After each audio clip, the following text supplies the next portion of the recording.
I'll start this on a semi-negative note. iPadOS 15 disappointed me, but this reaction video won't just be pure bashing because that's not constructive. I think the disappointment really stems from what tech journalists think the iPad should be, compared to what Apple's vision for the iPad really is. And after a few days, one demo from WWDC made things click for me. Let's get into it.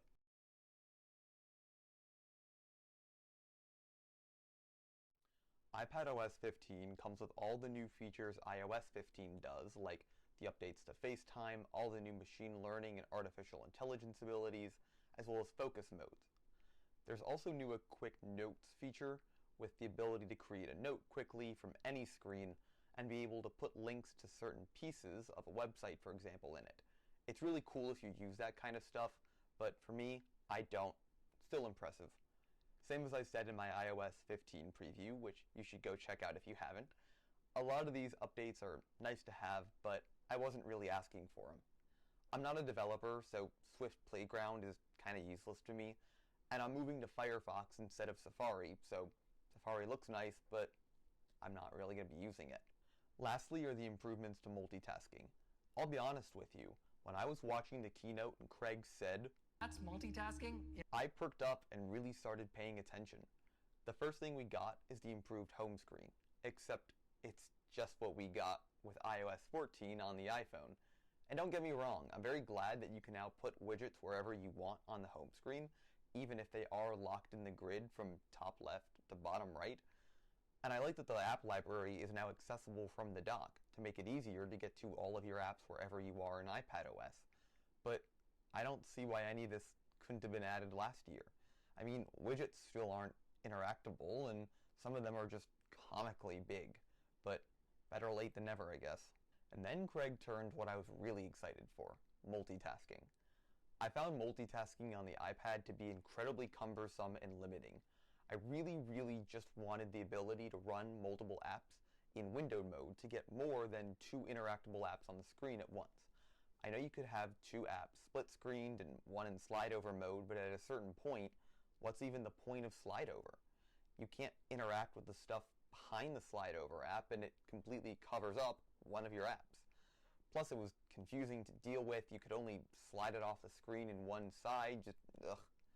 So when Apple said they were revamping multitasking, I was really hoping for them to update the way the system is triggered, the way it's managed, and the ability to run apps in a windowed mode. I got the first part, but definitely not the second. My rambling thoughts on that more in just a second. But first, I am glad that Apple updated the system. It looks so much easier now to trigger and manage split view with that menu that appears on top of your screen, and the ability to drop apps on top of each other in the multitasking view to get a slide over split view mode looks really useful. Also, the little shelf that Apple's calling it if you have multiple instances of an app open in the background looks good. But why not let us run those apps in a windowed mode and then minimize them down to the shelf to live for when we need to? Either way, I'm glad Apple has made multitasking more easy to use as well as more easily discoverable. I also had a small hope they would give us better monitor support or a more easy to use file system, but nope. The Files app is very limited, and I wish I could use my iPad to manage files like I do my laptop. Monitor support is just why? I mean, it's kind of useless. At least I can blow LumaFusion up a little bit bigger to edit my videos more. I don't know, it just feels wasted. And besides the new low power mode that's now available to iPads, why this hasn't been there till now confuses me, but it's 2021 and there's no calculator app on the iPad, so I guess it makes sense. That's it for iPadOS 15. When Apple announced the new iPad Pros a short while ago, everyone thought there had to be something coming, because there was no reason to put as much power in an iPad as Apple did without some good reason. Yes, the M1 chip is based off the A14 processor, just like the normal AX chips are, but the M1 still has more RAM, a Thunderbolt port, and more performance than a normal iPad chip. There had to be some good reason for all this, and that good reason was going to be announced at WWDC, right? But apparently, Apple put the M1 chip in the iPad just to achieve greater economies of scale. Simple explanation, It's cheaper for Apple to use more of the M1 chips and place it in all these different products than it would be for them to make less of more different types of chips. By just producing the M1 for the new Macs and the iPad, Apple only has to have one production line going for all these different devices, and they can then separate out the really good ones to place in the iMacs, the pretty good ones for the MacBook Pros, the slightly less good ones for the iPads and MacBooks, etc. But it's much cheaper and easier to have one production line cranking out a huge number of M1s rather than multiple lines with their own sources of failure to make smaller numbers of different chips. So it wasn't just that Apple wanted to make the iPad Pro into this king of all devices to rule the world. No, it's just cheaper for them to do that. They use the best processor they've designed, the best display for an iPad, the most versatile camera, all in this device, just to continue locking it behind artificial limitations in iPadOS 15. There's no need for all this power for the device to last 7 or 8 years like the iPad Air 2, because the iPad Air 2 already lasted this long with much worse specs. But in my opinion, we're thinking about all this wrong, and I'll tell you why. I'll start off by saying I wanted the iPad to become what the Surface Pro's idea was. This thin, incredibly powerful, lightweight, very portable machine that could become anything you wanted in less than a second. To me, the convertible idea is the future of computing. I agree with that idea. And the iPad could be that if Apple wanted. I hoped it would get windowed app management, better file system, true external monitor support, so it could replace my laptop. Because no matter how thin or light companies can make a laptop, you can't make it iPad thin. My iPad Air 4 is so much more powerful, portable, and gets better battery life compared to my Surface Book. I'd be willing to sacrifice on the screen size to use my iPad as my main device. I would have loved it if Apple gave us the ability to boot into macOS when you attach a keyboard or trackpad or something like that, because it would turn my iPad into a productivity beast. I already am using my iPad to edit all these videos in LumaFusion because it's so fast and effortless to do so.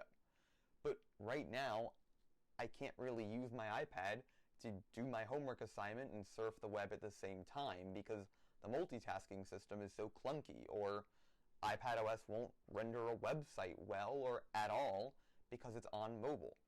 So I need to drag out my PC or laptop to actually get my work done, which is really a huge disappointment. I wanted Apple to turn my iPad into my do-everything device, but that's not what Apple thinks the iPad should be. I know. Everyone has said that before. It's nothing new. We all know Apple doesn't want the iPad to be a MacBook because of their intent for what the iPad should be able to do. There's this myth that Steve Jobs wanted the iPad to be the ultimate email triage device while you're sitting on the toilet, but it became one of the best content and media consumption devices on the planet because of the size and the ability to just hold your content right there. It evolved to where it is today with some multitasking features and the ability to add a mouse and keyboard for when you really need it, but it's still mainly just an awesome content consumption device. So Apple doesn't want it to be a laptop. Some say it's because if they made it too good, it would eat into MacBook sales.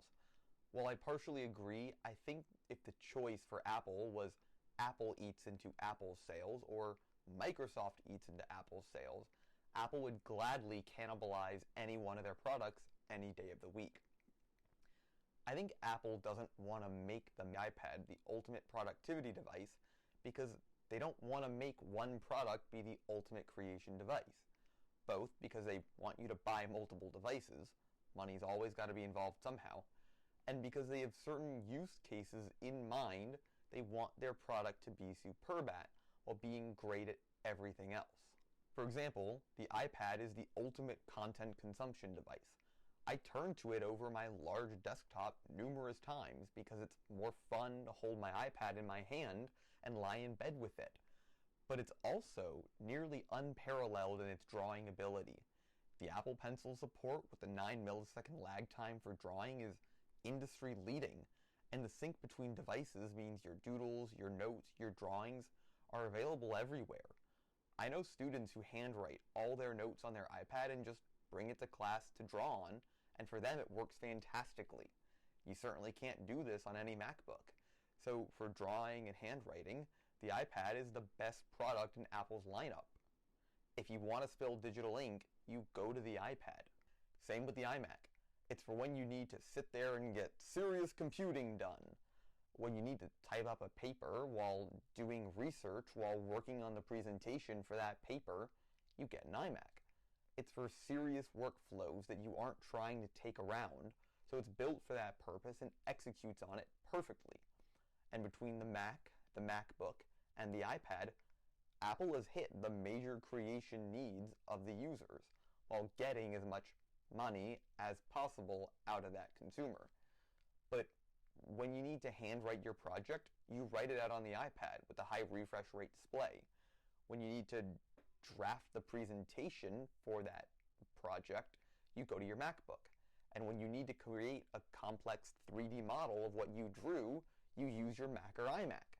Each device excels at their intended use case while being great at all the other items, but not quite great enough you would want to use that device instead of the one that has that intended purpose. And what made all this click in my head was the universal connect mode.